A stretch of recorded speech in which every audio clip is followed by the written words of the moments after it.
Hello, ladies and gentlemen. Welcome to episode 319 of the Drunk Dashers podcast. I'm your host, always. I'm Tyler. And joining me, we have the man, the myth, the legend himself, Sir Colonel Gables. What's up, buddy? Oh, boy, Tyler. I am freaking exhausted from work. But other than that, man, I am good. I am freaking good. Good. Oh, kind of wish I was...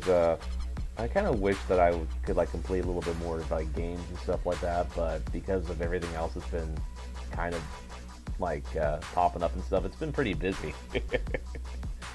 Same here. Yeah, but how have you been doing, Tyler? Doing okay, about the same as usual. Sorry I missed again last week. Still just trying to get all this shit on track. Yeah, I'm doing okay. I'm about the same boat. Wish I got some more gaming time in, but I've played a decent amount of, like, we've been doing some gaming lately. Oh yeah. I just haven't progressed in any games lately, which is fine. But like I played a bunch of Mortal Kombat 11 with Courtney and her nieces and nephews over the last couple weekends. I've always claimed I'm terrible at games, but I'm very bad at fighting games. It's more like I like to play them a lot, but I'm just more of a button masher than anything. And like I like to play this. Obviously, I like to play like NetherRealm.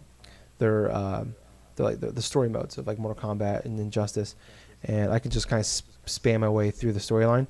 Yeah. But when you play other button mashers, they're really hard to beat. Even when I'm like I have some idea of like knowledge of how to play these games, like I'm like I could do some cool moves and stuff like that. No, I'm playing like a 6-year-old girl, a 7-year-old boy, 11-year-old girl, my girlfriend. And like they're beating me, or it's like close every single time. Like, oh boy, it's not even, like her 11-year-old niece is pretty much like undefeated. Like she's found like the perfect combo that's unstoppable, and it's like this double punch thing. And you once you get stuck in like this loop, it's over. So it's to the point that she made her little sister cry because she beat her like so many times in a row, and then also made me cry from beating me so many times in a row. So yeah, that's been a thing. And then played some. I was telling Gills for the show, but we've been playing some on the Switch. We're playing the NES stuff. We've been playing some Super Mario Brothers and Mario Brothers 3. And boy, is she awful. Like really bad. It's bad. It's bad, guys. I made a huge mistake. I should have, like, on our first date, I should have handed her an NES, like, play this, and it beat the first level. And then we can have you date. must pass the test in order to date me. Yes. You must beat World 1 of Super Mario Brothers to go on date 2. Should have done that. I fucked up, guys, big time. Dies on first goon, but oh shit. But no, I'm doing okay though. Just like I said, still been being busy. Work has not slowed down the way I hope so. But other than that, I'm doing okay. Watching still a shit ton of Game of Thrones. We are now only 2 episodes behind. So we just gotta watch the last 2 weeks' episodes. Holy crap, yes, dude! We burned through all 8 seasons in like a month. Like I said, I've already seen the show. She hasn't. So now I'm excited because the next episodes we have to watch, I haven't watched yet. So this will be the first time that we got to watch new episodes together. It sucks though. This coming Sunday is the last episode ever. So. Oh boy, well you'll be able to watch it. Yeah, so that's what I'm excited about because I've been like trying to watch it when she's like sleeping and stuff like that, or she's busy or pooping or whatever. Girls poop. Did you know that? Found that out. Didn't know. Wish I would have warned you about that because no one told me. But anyways. Why am I getting a flashback from reading like the freaking old message board we used to go to, freaking the old Sarcastic Gamer forums? Oh yeah. And freaking like I think it was it was one of the troll users or something like that. Oh god. Oh, I know who you're talking about. I don't remember his name, but I know who you're talking about. Oh my god, it started with a V. Yep. Yeah, he's the only person to ever get banned from it.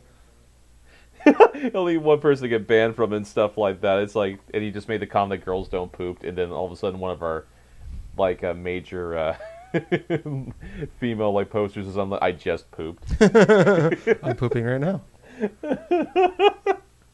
Yeah. But man, fun.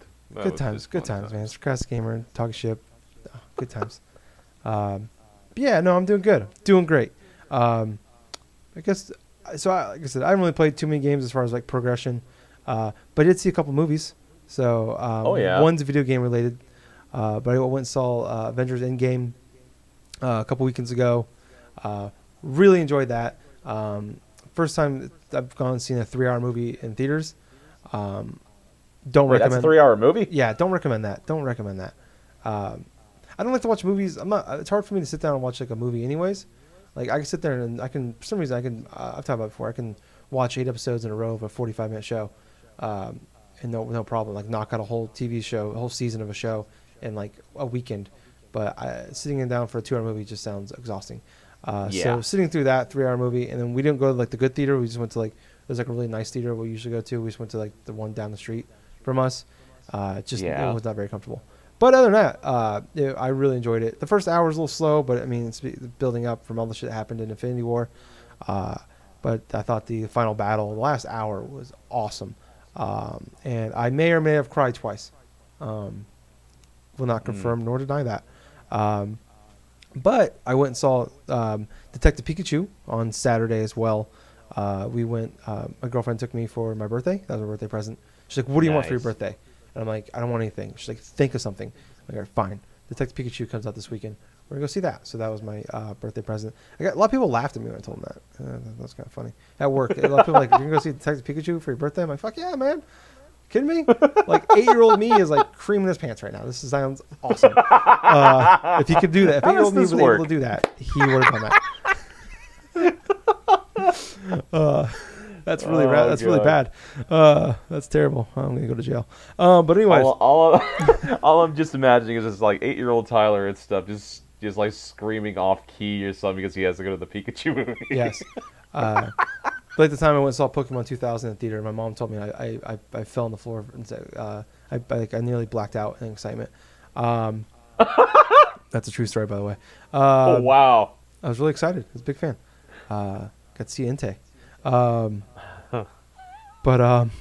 Yeah, so we went and saw that.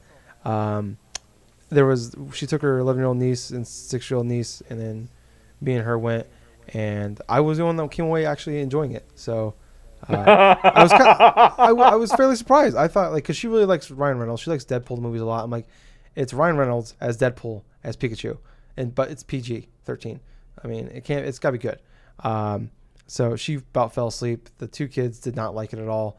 I think part of the problem is like I was a little disappointed. Like I think I went in just way too hyped because I went from this movie's gonna suck to watching that first trailer. I'm like, this is gonna be amazing, and the hype just continued to build for months after that. So I think that was my problem, was just too hyped up. It just couldn't live up to the hype. But I still enjoyed it. I think one of the major issues for them, I think maybe some other people will run into, is that some of the best parts, some of the funniest parts to me were like the jokes that I got, because I used to love Pokemon when I was younger, and I kind of pay attention to Pokemon now, so I get some of the references. And there's parts where like there's jokes made, or there's like little things that go on. Like I know there's a joke there, but I don't get it, type of thing, because it's like a Pokemon that I don't really know about. But like the first like this isn't much of a spoiler. But it's like the first like 5 minutes of the movie. There's a part where like, so it's like it takes place in like Rhyme City, which is like a city where like Pokemons are not allowed to battle. Like Pokemon and humans live together as one. They don't, like, you don't capture Pokemon. Like everybody has one Pokemon, and it's a partner, and it's on the ball, so they walk with them. Right. And so there's one part where there's a Snorlax sleeping in the middle of the street, and there's a police officer like moving traffic around the Snorlax sleeping in the middle of the street. That was the part I laughed the hardest during that part. But there's a lot of like, I got a lot of little chuckles from shit in the movie because of stuff like that. I was like, I get what they're doing there. That's funny. That's good. But like the rest of it, there was some funny stuff. Like there's a few parts where she laughed. She liked the ending, and the kids did too. But it was fine. It's like, it's definitely not a run out to the theaters and see like, this is a movie. When it comes out on like the buy digitally or rent, I probably won't get this right away. It's a movie I might watch one more time in my life or in the next 2 years, and that's it. So, but still, I really enjoyed it.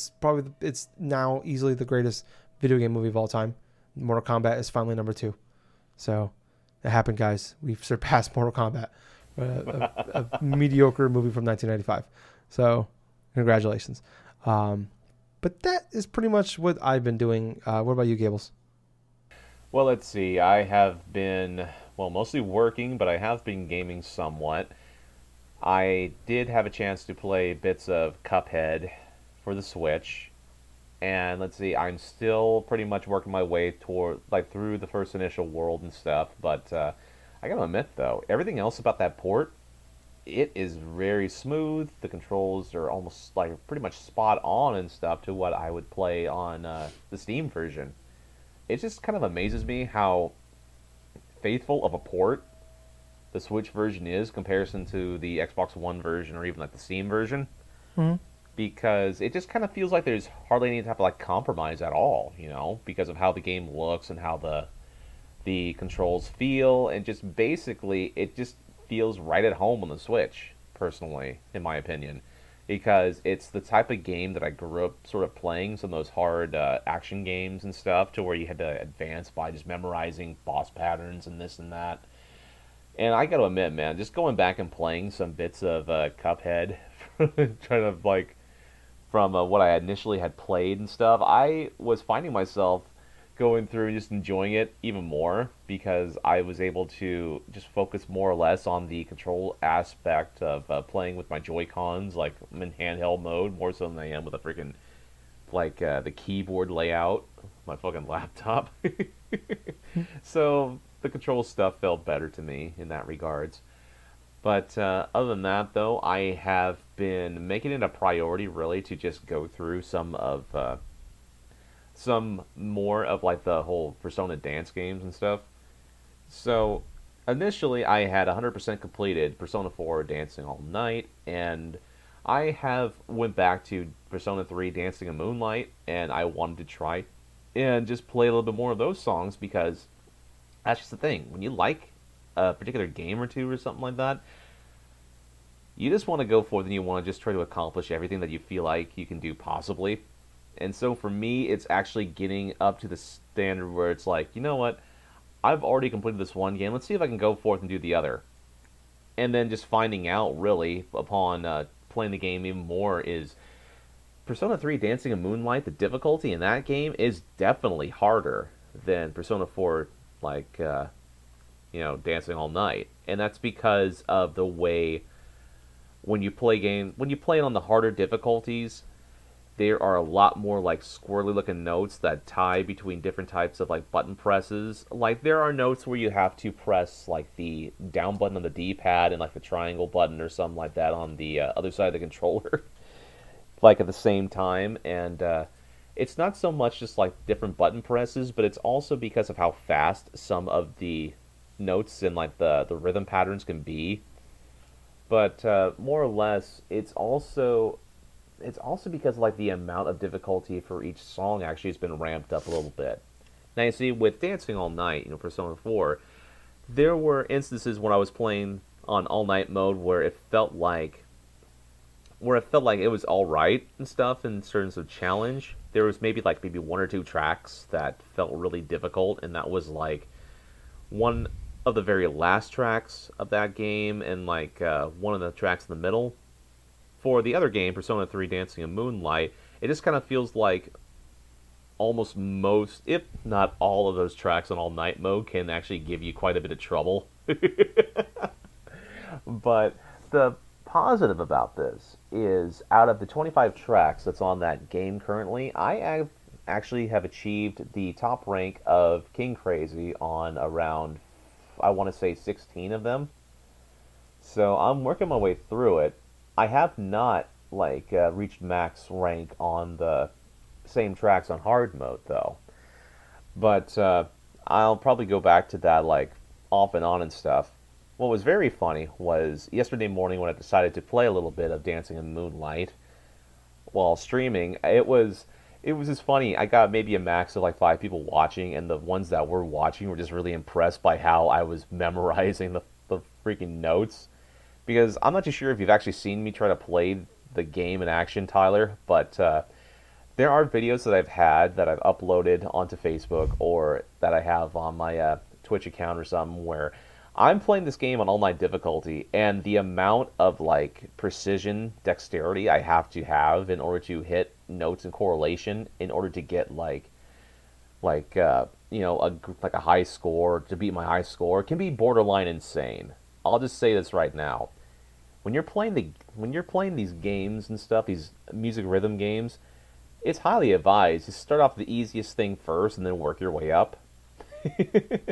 Well, that's kind of like the same thing I've done for Dancing in Moonlight, to where I've already completed almost everything in this game. I've gotten the Platinum Trophy like months ago, but going back and playing the games, enjoying a lot of the music and the tracks have actually convinced me just to go and try to push a little harder.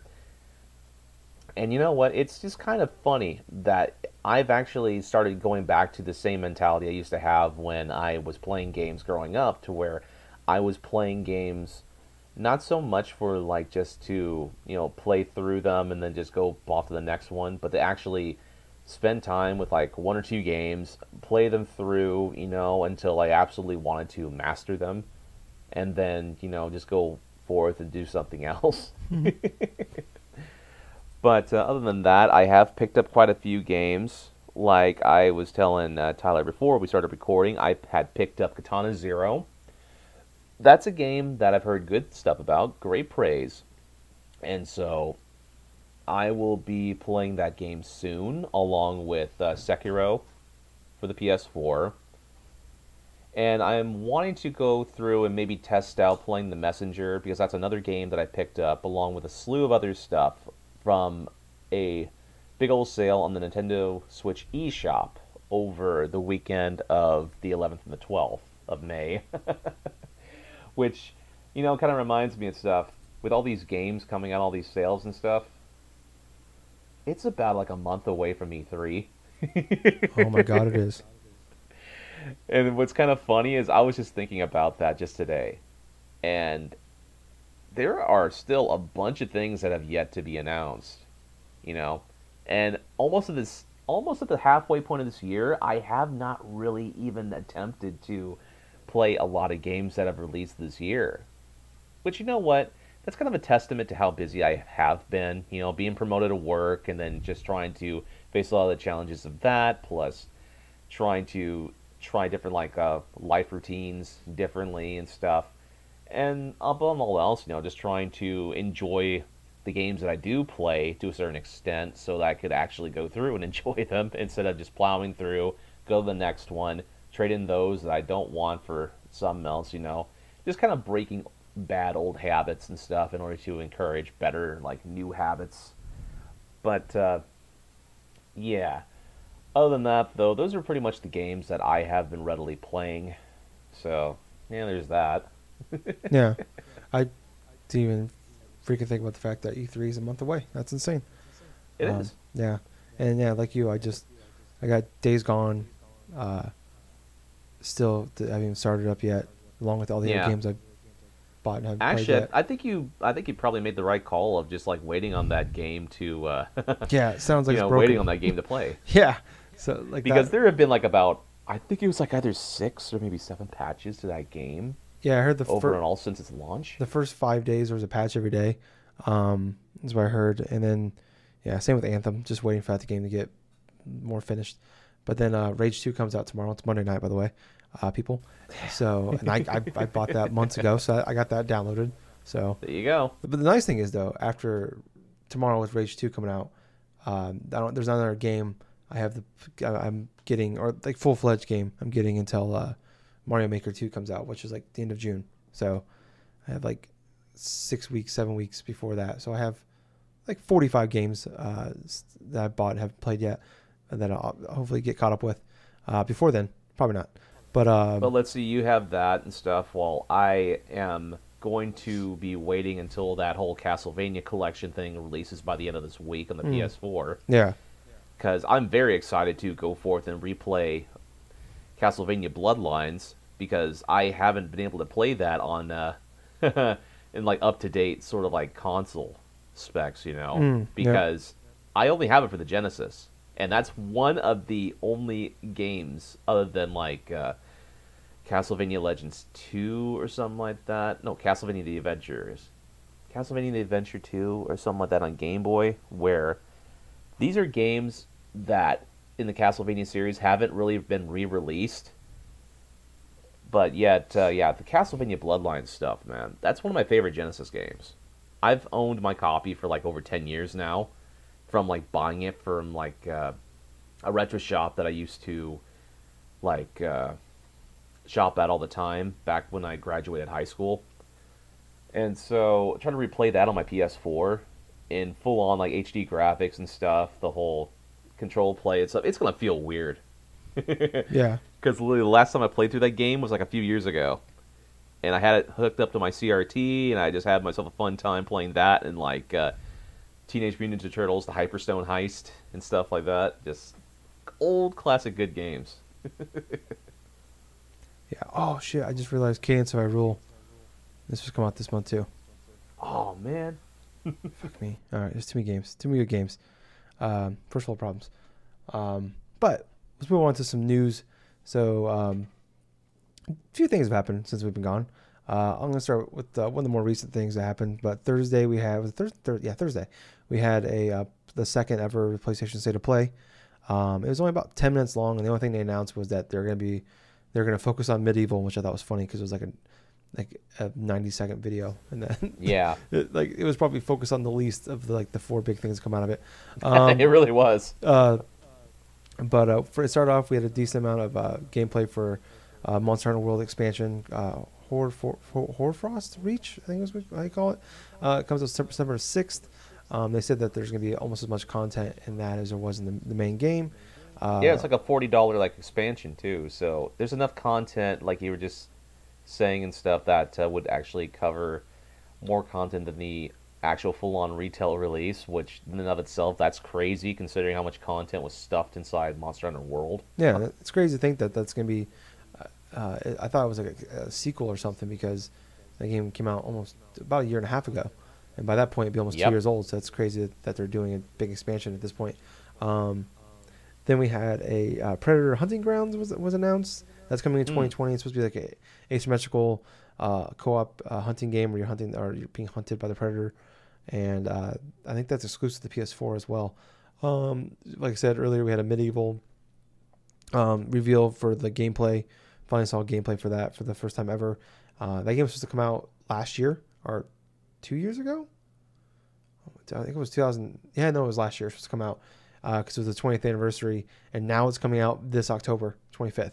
So about a year late. So the 21st anniversary, hooray! And then I think the big shocking thing for everybody was that we got gameplay for Final Fantasy VII, the remake, coming out of that. Yep. So there's a bunch of smaller stuff that was shown off, but nothing really seemed to stand out for me, or I don't think for anybody else either. But I mean, what was your overall thoughts on this? My overall thoughts was that it was definitely better than their first State of Play that focused mainly upon the PlayStation VR and the games surrounding that. And in other essence and stuff, I was definitely impressed with what they had to show in terms of not only the Monster Hunter stuff, which I honestly completely forgot about. I mean, this is talking from like a game perspective where I bought that game for cheap, Monster Hunter World. I have not even attempted to try to play it. Recurring theme here, folks. But I'm excited for that expansion pack that's going to be coming out. But overall, let's see. Overall, I felt it was a great showcase of the games that they had presented. This is definitely kind of had the feel of like a mini E3 sort of like feel, because like even in the first part of the video, you hear like the familiar menu sounds and stuff for Final Fantasy VII, and so you pretty much know that they were going to showcase something Final Fantasy related. And then like towards the end and stuff, where it's like they have the full-on, pretty much this full-on trailer of like the first couple hours of the game, and you see like all the random like action gameplay oriented and stuff like that. And you know what, it looked impressive, because you know what, Square Enix, they definitely make bank of trying to make the most prettiest looking games when it comes to their full-on releases. At the same time though, in that aspect and stuff, I'm kind of disappointed in terms of like how this remake from the ground up that they're doing with Final Fantasy VII is kind of like, it kind of feels sort of soulless to me to some extent.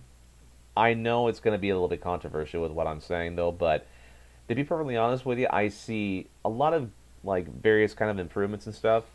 They kind of drifted away from what made Final Fantasy VII, well, Final Fantasy VII initially, because it was a turn-based strategy game, heavy emphasis on story and stuff, and a lot of different other types of like forays that made it what it was. It was not more or less about. It was more or less about like corporations, the evil, not just the evil bits of like corporate, like big old money conglomerates and corporations in general, but when I see that footage, it kind of reminds me of sort of like a various sort of company cash grab, to be perfectly honest with you. And the reason why I feel that way is you have all these multi-millions of dollars and stuff spent on making the game look good and like basically kind of turning the game from like an RPG into sort of like a action adventure sort of game with kind of like a minimal kind of effort to like the random bits of the story. Now, this is just the impression I've gotten based upon looking upon the couple of trailers we've seen of it so far. But I thought the trailer looked good, but at the same time, I'm kind of worried in the aspect of what the Final Fantasy VII Remake will actually be. Which, if you've actually read some of the back things like on some of the stuff online in returns to like how big in scope them having to remake like say Final Fantasy VII would be in this modern like age or something, we're probably potentially talking about maybe a game that's going to be split into like a couple of different like parts and sold separately. But I remember there being a thing or something where they were potentially was going to try to separate the game like in the multiple different parts, like say maybe 3, 4 parts or something of the sort. But I'm not too sure if that was an actual thing or if that was like an actual rumor thing from like years back. But well, anyway, what made me really excited though was like the whole thing about the whole Predator stuff. If you were introduced to this trailer and stuff, and you had this whole like military-esque type of thing, it's like, okay, what's going on here? Then all of a sudden, towards the end of the trailer, you see like the camo thing, you see like the whole invisibility stuff. All of a sudden, just like pop in. It's like, oh, it's a Predator game. It's like, what's this gonna be? Like a 4v1, not isometric, but like asymmetrical. Thank you. Yeah, asymmetrical shooter, pretty much. And it's made by the same team, I believe, as like Friday the 13th. That whole that whole shtick. I think so. Yeah. To be perfectly honest with you, I like the idea that they're going to be tackling the Predator and stuff because honestly, for what Friday the 13th was, it was a comparable game with like plenty of glaring flaws, but at the same time, it definitely was fun with what it had to offer with it. I just kind of wish there were more people actually readily playing that game on PS4. Yes, that game's fantastic. And you're right, it is the same people that made Friday the 13th. I am all in now. Day one buy. That game's fantastic. But yeah, man, I can just like imagine the situations, like how tense the matches are going to be. I mean, heck, we've had like the whole asymmetric type of gameplay with like survival horror type of elements with Friday the 13th, and even the more popular things like Dead by Daylight with all their other content stuff with the multiple different masks, like the movie murderers and this and that. But, dude, I can see this potentially being a thing where there could be some add-on content with the multiple different types of predators or something, or maybe even add like some sort of like aliens aspect or something to it. That would personally be awesome, but I digress though. The whole state of play stuff, I think the least that I was interested in was actually in the medieval content. I mean, the game looks fun. I mean, in that aspect, but at the same time, it was only covered like maybe about a few seconds in that whole entire thing, which is kind of funny because of Sony going on record. It's like, yeah, we're going to showcase new things about medieval and stuff. Yeah. But, well, here's the thing. I remember playing little bits of medieval, like, say, on the PSP. It was the port of the PS1 Classic, right? But the controls were pretty terrible for it, I'll be perfectly honest. Because it was like, sort of like a tank-like control where you try to control Sir Daniel, Fortescue, and you're trying to move him around like the whole 3D platform sort of world, and it just felt very stiff, very like not too fluid at all in terms of his movements. So I'm kind of wondering in terms of the gameplay aspect if they have improved a lot of the various controls for the game, which honestly I hope so, because it would be pretty nice to play a game that I'm somewhat interested in. But at the same time, though, in terms of this whole state and play stuff, it was the least interesting thing in that entire thing. But overall, inside the PlayStation State of Play for the month of May 2019, I probably would have gave it like about a B. Okay. Personally, yeah. I think it was coming out of it. There was more stuff to talk about. It was more newsworthy, I think, coming out of this 10-minute one than the first 30-minute one. There was more things I liked out of the first one. I was more personally interested in. I think this one obviously is much bigger. This feels like we're just gonna get some small stuff out of the way before E3. That's about to get buried, which is I think we're used to seeing about this time. Here's some some smaller stuff here's some like we're setting up stuff that you're gonna see E3, and here's some smaller stuff that's gonna get buried at E3, which is kind of what we got with like what Medieval and Predator Hunting Ground. But like Final Fantasy VII, obviously this is like a little appetizer for the main course that we're gonna get at E3. But I don't know, like nothing. I guess like I think this was a pretty good one as far as like the news coming out of it. Like there's some cool stuff I think a lot more people are gonna be interested in than the first one. But another thing that really spoke to me, the Predator Hunting Ground was the thing I'm most interested in, and that was like an 8-second teaser with no gameplay. But I really wasn't like all that interested in until you just told me that Friday the 13th developers are making this. So now that's the reason I'm interested. But I didn't play Monster Hunter World. It's not my thing. Final Fantasy VII, like I'm like, it's cool, but like you were kind of saying, like I feel like I think that game once it comes out, it's gonna be a lot of hype around it again. But that initial hype and like excitement level has really died off because it's been 3 years since it was revealed that it was happening. So. But I think they can get as long as they show it off right and do a good job. I think they can get that back. Medieval. I don't think there was really a lot of fanfare when they announced it to begin with 2 years ago, year and a half ago. And I don't really feel like that's changed too much. And I remember playing the demo a lot because I had like that PlayStation Underground, like Pizza Hut demo disc you get like back in the day. And I played that demo a decent amount, like the first section over and over again. And that's all I ever played of it. Even as a kid, I didn't care for it. So I don't know. For me personally, it didn't really speak to me. But I definitely like looking at it. It's like, building up hype around. Like now we know Final Fantasy. We were talking about last episode about what Square Enix is going to do at E3. Well, we know for sure they're having Final Fantasy VII there. So that's big. So that's gonna. I mean, I think people will be more and more excited for that. They'll have more eyeballs on it. So I'm just hoping there's Avengers at Square Enix. That's about it.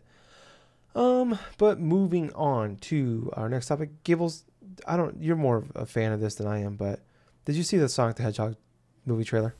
How could I not see that damn trailer? How excited are you? In between seeing that trailer and then like subsequently having my coworkers and some of my friends was like, hey, did you see that Sonic the Hedgehog trailer? And it's like, oh god.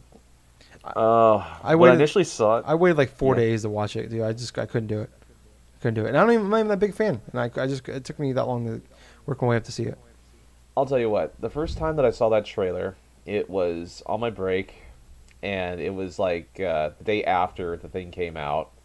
I heard some of my coworkers were like talking about it and stuff like that, and one of my friends was like, "Hey, you should watch this Sonic the Hedgehog trailer." He's like, oh, "All right, I'll do it." And so I watch it, and I see the look of Sonic. First thing. I see all the events and stuff, and you have Jim Carrey that looks like he's pretty much simultaneously carrying that movie on his back from the initial trailer that I saw. Towards like the few seconds of the end of that trailer, you see him like don like the actual Eggman freaking like attire and stuff. Him being bald with the long old mustache with the goggles and stuff.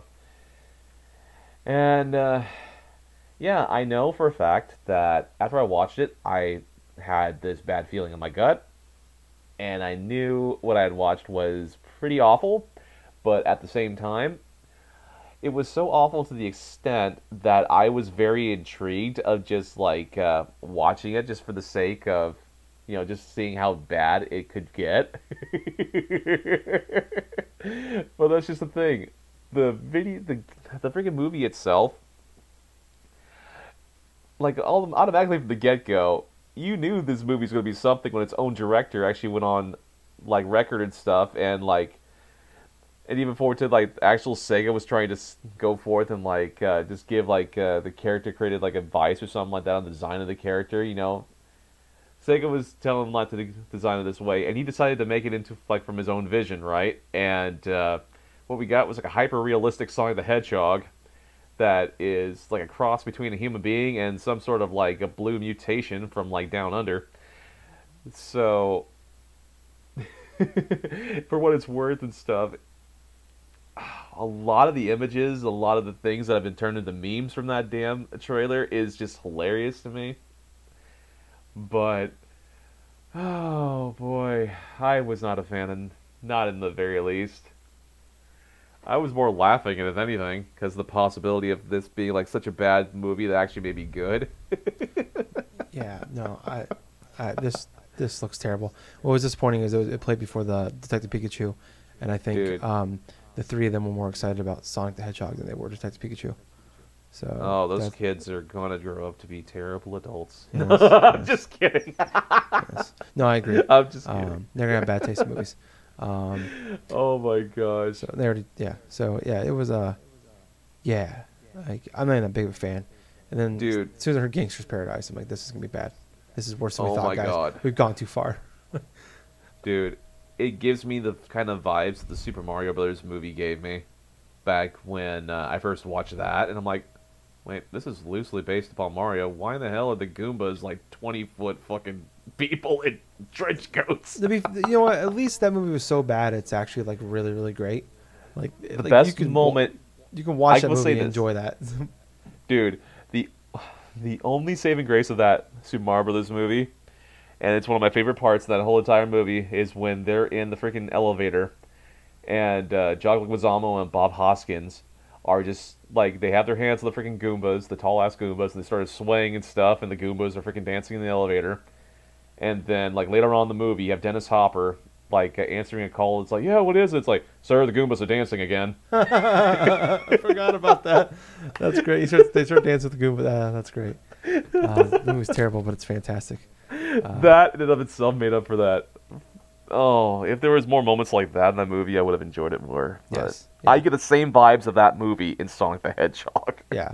Like, it's like funny when you hear about the behind the scenes of that movie. Like when they made it, it's like everybody they knew it was terrible, so they just got drunk as shit before they started filming, and just hammed it up. So the only way they got through. The only way they got through. So that's awesome. That's amazing. Yeah.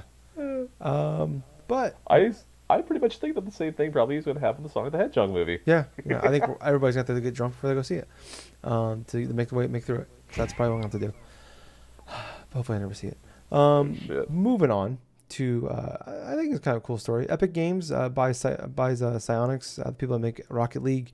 So kind of the big thing coming out of it is that Epic said that by the end of the year, Rocket League will be on the Epic Games Store, and not only will it be on there, but you'll no longer be able, once it comes out to the Epic Games Store, you can no longer buy it on Steam.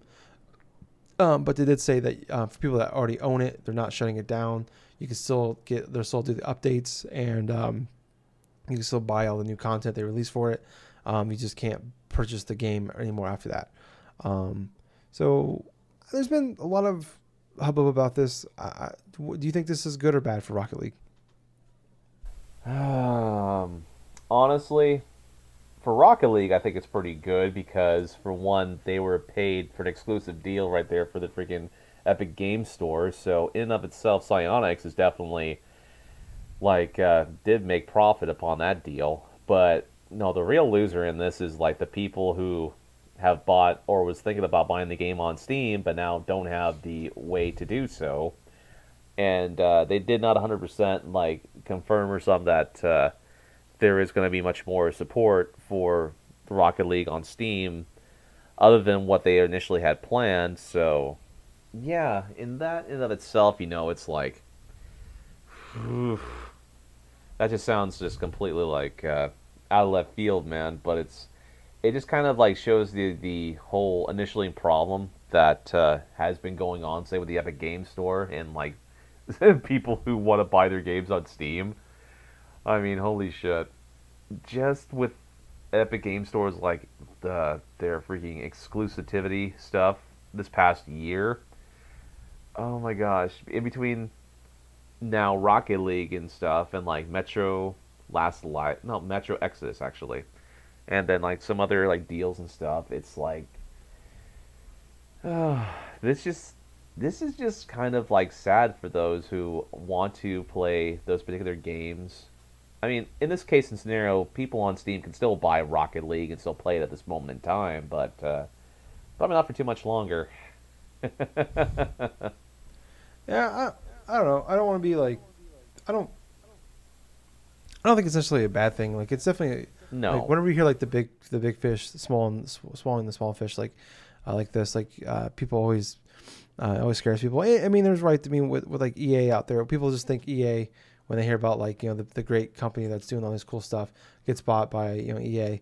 It's like, well, that company's gonna be garbage in 2 years and can be gone in 5. Yep. And I don't know. I think Epic's been doing some really cool stuff lately, the last year or so. Obviously, killing it with Fortnite, but the way they've been giving back to gamers, and giving back to developers and stuff like that, with like the cool split, like back paying developers for using their Unreal Engine. And yeah, in that case in point too, they've been the only real competition to Steam. Yeah, and they're like the AEW to WWE right now at this point. We're much bigger scale, but that's a wrestling reference for people that didn't get that. It's I don't know. I'm not too worried about it. Like I've always wondered like what's how much longer can Rocket League go for? I mean, you're talking about a game that was made big because it was a free game in June 2014, so we're going on 5 years now. And 5 years and people are still playing that game and still having a freaking blast with that thing, dude. Yeah, and but I'm just like, I mean, how much more is in the tank for this thing? It's kind of like Minecraft, where like I remember when Microsoft bought it for $2 billion, and we talked about it. I'm like, that's insane. Like, what do we got left in the tank? And obviously, and that was like 2 years ago, and it's still got a lot left in the tank. So, but I feel like, like any concerns about anything happening to Psyonix or with like money or like what they can do next, like all that's washed away. Like these guys can make another great game, and they have endless amount of money right now because of Fortnite to continue making what they want to make and do big things. So, yeah, I'm not too concerned. Like, is it a little scary? Sure, but I at least for right now, it's like the future of Rocket League and whatever they make next is safe. And it's kind of like it was like last week as well. Like one of my favorite breweries, Dogfish Head, was actually bought by Sam Adams, and like I saw a lot of people like freaking out. And at first, I'm just like, but it's like, oh wait, I love Sam Adams. They're really cool. They're a really cool company. It seems like, at least. I love Dogfish Head. They're a really cool company. Like these guys get together. They said nothing's going to change. Cool. So like it's like now Dogfish Head, no one have to worry about these guys because they're a very small brewery. Like they just got to Iowa a couple years ago. Like now they've been in business for like 15, 20 years. It's like now they just have everything they need to be. They can be bigger now than ever before. And probably, possibly the same with Rocket League. For all we know, this can be like the next boost it needs to give it like a new life. And like not that it's dying or needs a new life, but it could be possibly just as big as it was when it first came out, or bigger than ever. Or maybe we get Rocket League 2 finally. I don't know. I don't know if I really should say. I don't know if I should say Rocket League 2 finally. Like, what would be the difference between, like, with all the content they've added? I don't know what else they can do to that game. Boats, planes. That's true. I would dig planes. Boats actually. I'd rather have boats. I just give me like badminton. Actually, badminton would be pretty cool. Or pool. I've been saying for years I want like a pool table Rocket League game. Give me that. Or maybe like a little bit of baseball or something like that. Yes. Baseball or something like with like say construction machines or something like that. Say like a big old like bulldozer or something like that just goes and rams the freaking baseball right timed into a goal. Yeah. Okay, you know what? I'm in that too. I'm in for that too. There's a lot of ideas left. That's true. There's still some ideas left in that tank. But yeah, I don't know. I think it's cool. And the stuff with taking off of Steam, like, it's shitty, I guess, but I get why they're doing it. Like, they bought them for the exclusivity.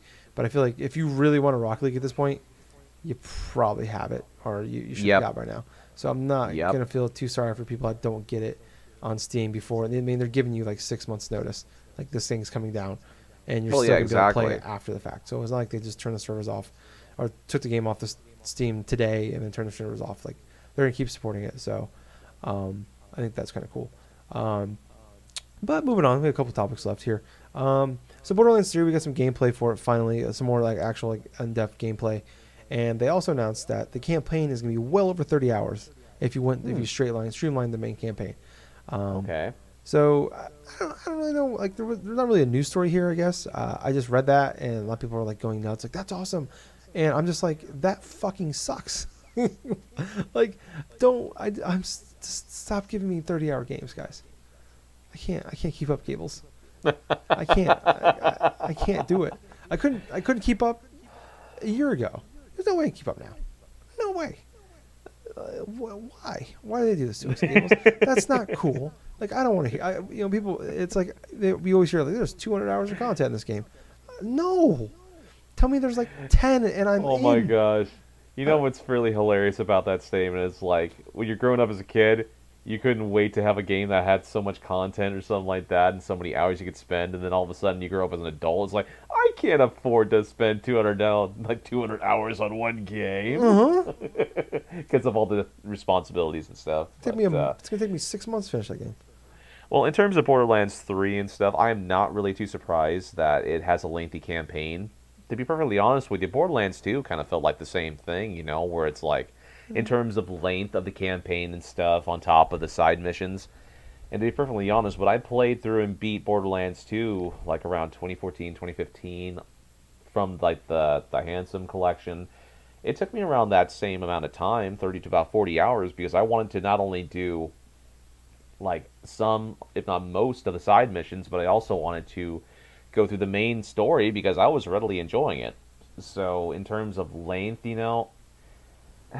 I could see how people are very excited in terms of like length of the game. I just hope that that length is not artificial padding in terms of doing the same mundane things, kind of like another open world sort of games. Sort of like say your say your Ghost Recons or your like Watch Dogs or your freaking Assassin's Creed games, where you're doing the exact same sort of side missions and stuff, and then having to redo them all over again in terms of how, basically, depending upon which new area you go into, do the same type of things. In Assassin's Creed, it's like unlocking a certain checkpoint by going up and finding like a dive point and stuff to synchronize. Or in the case of like Tom Clancy's like Ghost Recon Wildlands, it was like disarming like radio towers and stuff and like do that sort. I just hope that when Borderlands 3 does come out, that those type of missions are few and far between. I mean, some of the best side mission stuff I've ever played in video games actually has come from a game that just more or less recently got re-released on the Switch, and that was Saints Row the Third. Because the thing what stood apart Saints Row the Third from other open world games that I had personally played is a lot of the side missions were actually pretty fun, and on top of that, some of them were even better than the main missions. Gosh, talking about that auto-toned pimp or something like that, some of his side missions were actually pretty freaking hilarious.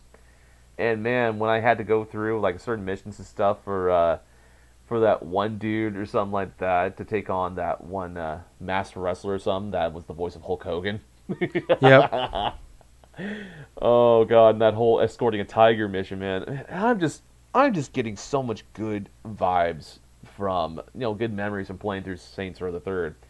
But case in point, Borderlands 3, I want those same type of like missions that is going to be fun, it's going to be memorable, and is more akin to say how they did with the original Borderlands and Borderlands 2, from where I wouldn't say like a lot of the boring stuff, but I'm talking about missions that are like obscure, off the wall. Sort of like in case in point, there was one side mission I was playing on Borderlands 2 like a few weeks ago where it had to do with freaking Scooter or something like that, trying to convince his love interest that he has a crush on or something, not to pretty much try to stop being a cannibal and stuff and like come back to his side or something like that.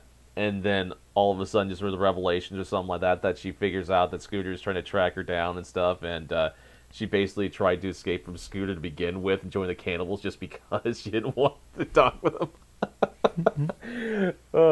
Just missions like that that's more engaging and memorable. That's what I wish for.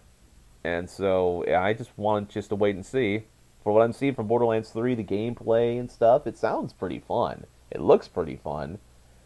And it actually kind of looks faster in pace, which I kind of like that. Yeah, yeah.